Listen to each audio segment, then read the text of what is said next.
Happy Sunday, everybody. I kept trying to make this video yesterday, but it didn't turn out really well. So in a little bit, I'm about to go do some acupuncture because I've been trying to do that. Well, I did it for like every week for 6 weeks straight, and now I just want to try and go every other week. So it falls on today, even though it's that time of the month and I don't feel well, so I'm going to see what they can do for me about that, because my body is acting up today, for real. But I wanted to talk about toxic relationships. And the reason why I kept redoing the video is because I felt like I was talking too much about the situation instead of actually getting to the point of toxic relationships. Like, what makes us feel like we have to put up with other people's toxicity? What makes us feel like we have to deal with other people's negativities? And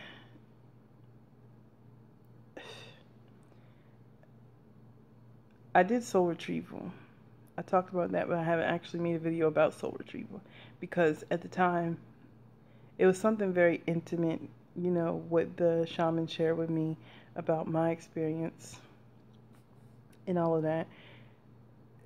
But now, like 3-4 months down the road, I really understand what that experience meant and what it actually means to retrieve pieces of your soul. And I realized that there are so many parts of me that left because I was unhappy, like traumatic. I mean, you lose pieces of your soul because of trauma, but it was like I was going through trauma and also this immense sadness. And I feel like I'm disappointing those aspects of myself when I deal with other people's bullshit. And the other thing is, like, you get the signs and you think you know better than the signs. You think you know better than your intuition. You think you can really help people. And the truth is, toxic people don't want to be helped. They don't want to be. When they're ready to change, they will change. There's nothing you can do to change anybody else. The only person that you can change is yourself. And it's so unfortunate because, like, I let my sister come back and I did like maybe 2 videos and both of them were terrible, talking about how I got sick and then how I fell down the stairs.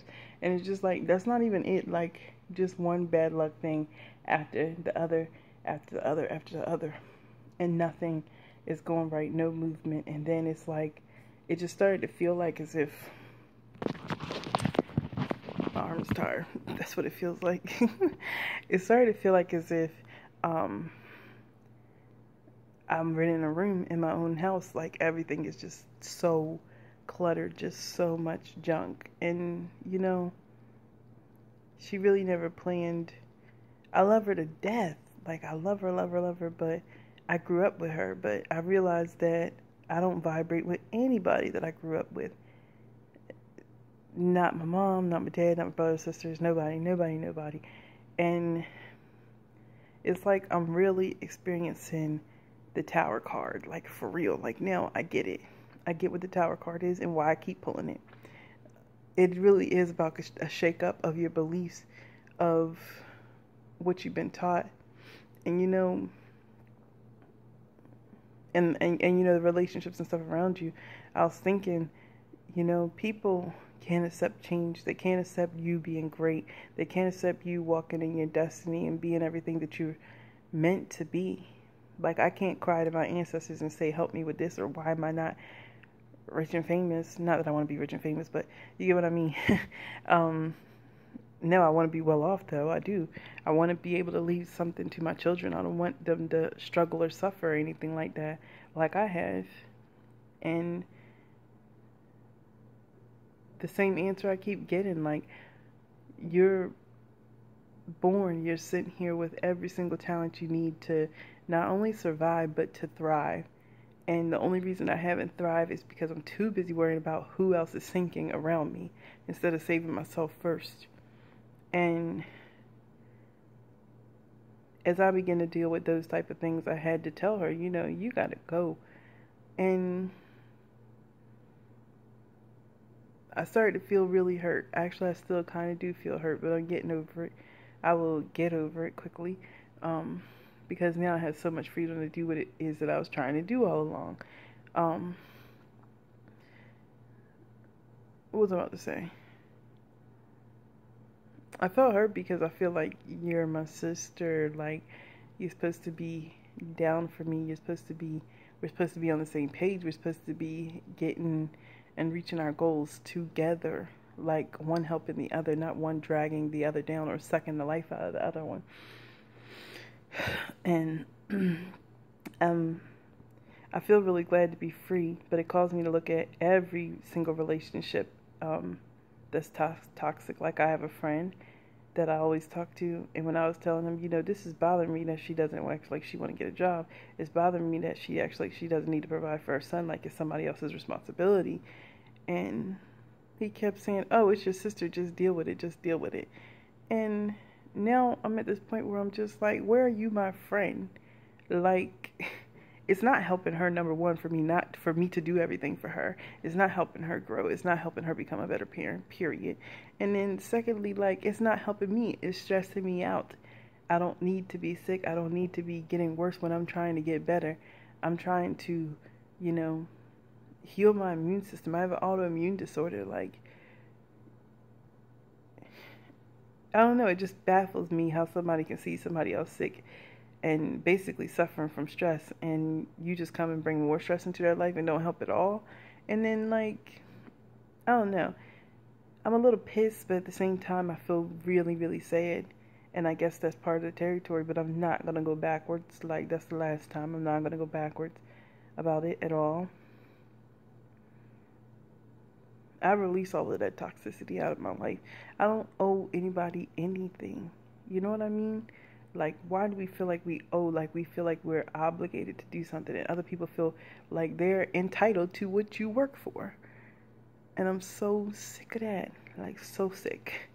So I will take this sadness that I'm feeling temporarily, and I will take the loneliness that I'm feeling temporarily, because I literally only talk to those two people on a regular basis. And the one other person is the only person I know in this city. But I tell you what, it is what it is. Like, I can't be vibing.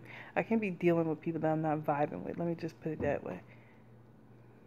And, like, why my destruction? That's what I don't understand. Like, if I'm somebody's friend, then I want the best for you, and I would tell you, you know, that person isn't good for you, family member or not. But not to just be like, oh, take care of them and shut up about it. Like, she's able-bodied, you know what I mean? She ain't handicapped. But I'm throwing away that ideology because several things that led up to me, like, ultimately making a decision that I felt uncomfortable for months since she's been here. But, like, one of the main significant things was how she messing with my altar room and putting stupid shit on my altar, like yogurt. Who fucking eats yogurt? Like, what ancestor eats yogurt? That's what I want to know. Why did it make sense? And just, like, letting the food sit there to the point of rotting or molding over it even, and just leaving it on the altar. Things like that. And letting her son play in the room and throw toys and stuff around, like having all this disorder everywhere, putting extra stuff in there that I don't appreciate, like extra clothes and extra toys. And it's just like, where is all this shit coming from? It drives me nuts. And secondly, Claire, I developed this sense of Claire olfaction. I'm sorry, this video is all over the place, but I just developed this sense of Claire olfaction, which is, you know, smelling into the spirit world. And I called my grandmom about it, and I was like, yo, my house smells like shit, but nobody else smells it. Like, I keep smelling, you know, like if it's a shit, or I thought it was a dead mouse in here. I thought that, you know, the cat, because she did do that a couple of times, kill it and then hid it under the couch, or another time she hid it under, like, a dresser or something, and you don't see it till you go to clean. And I thought that that was what it was, but it wasn't. And it was just like this one particular day, I was just, praying to my ancestors, like, help me make a decision about this. I don't know what decision to make. That's my sister. I love her. I don't want to see her struggle or suffer. And that's my nephew, love him. Da da da da. Help me make a decision. I read a little bit, fell asleep. I woke up like maybe 1 or 2 o'clock in the morning to go to the bathroom, and when I went out my bedroom door, it smelled like dead fucking carcass in the hallway. And I couldn't even pee in peace.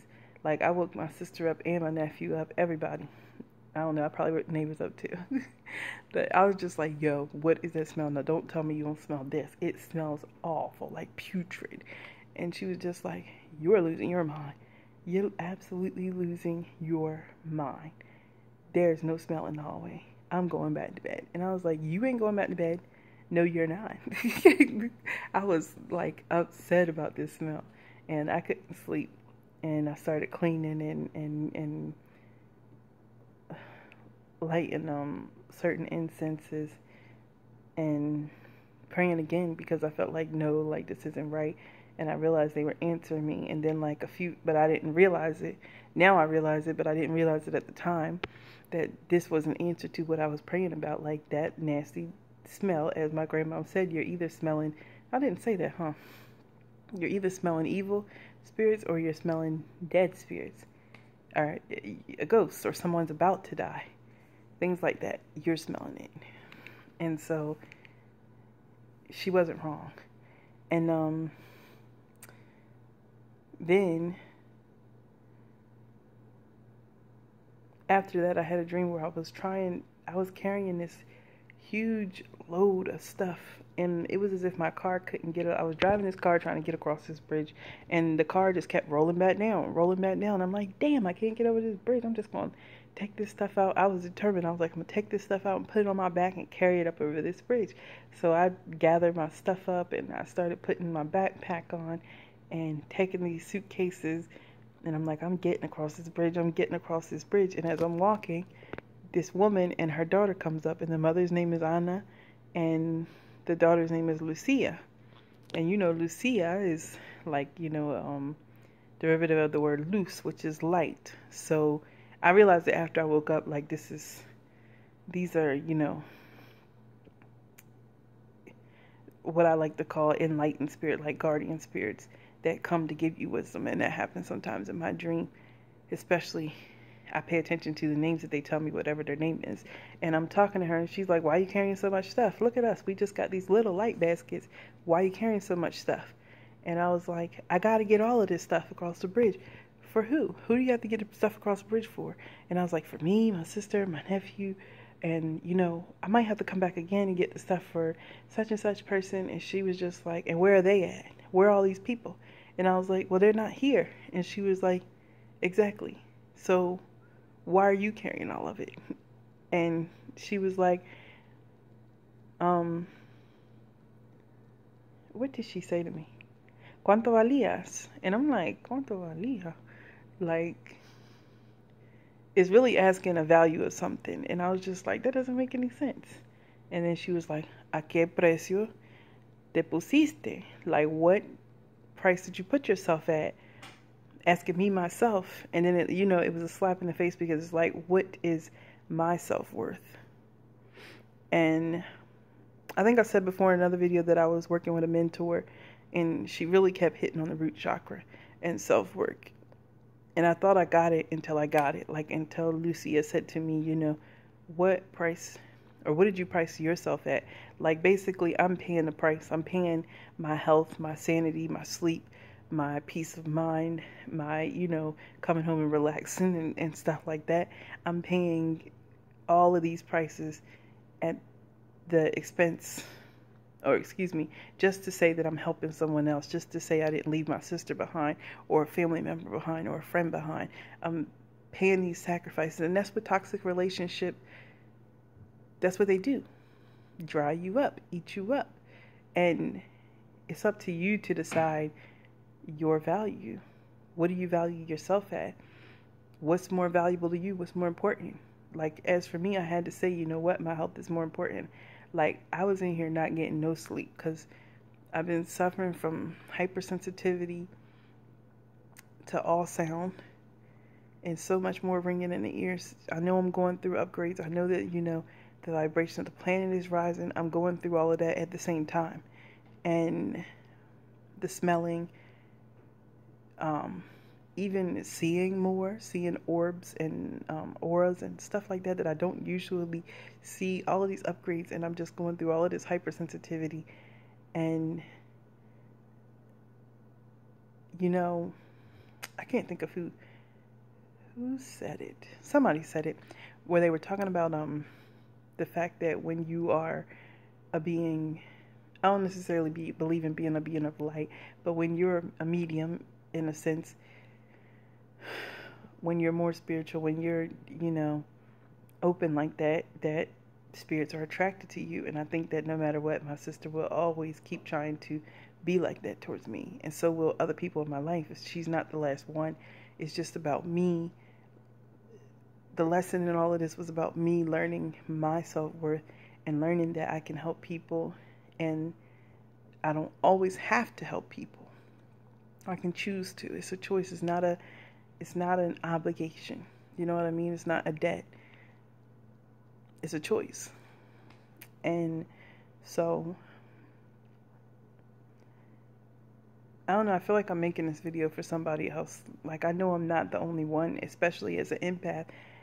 And I keep being more and more sensitive and really feeling other people's feelings and thinking that I have to help them. And it's just like, I can't pay my health.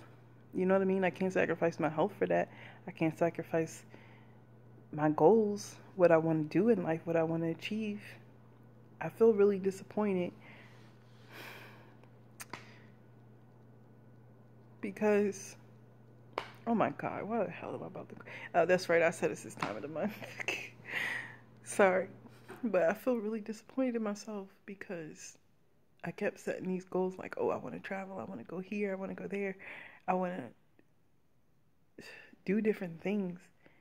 And every time my sister say, oh, what about me, or I want to go, or can you help me with this, or I don't have money for that, can you do this for me, can you do that for me? And I'm always just like dropping everything that I have, just drop it, and then run and help somebody else. And here I am, like I'm 30 years old and still haven't taken a vacation, still haven't traveled anywhere. Like my passport is empty, and I got it 3 years ago. That's the reality of things. So yeah, that's what I'm gonna say about toxic relationships. What are you worth?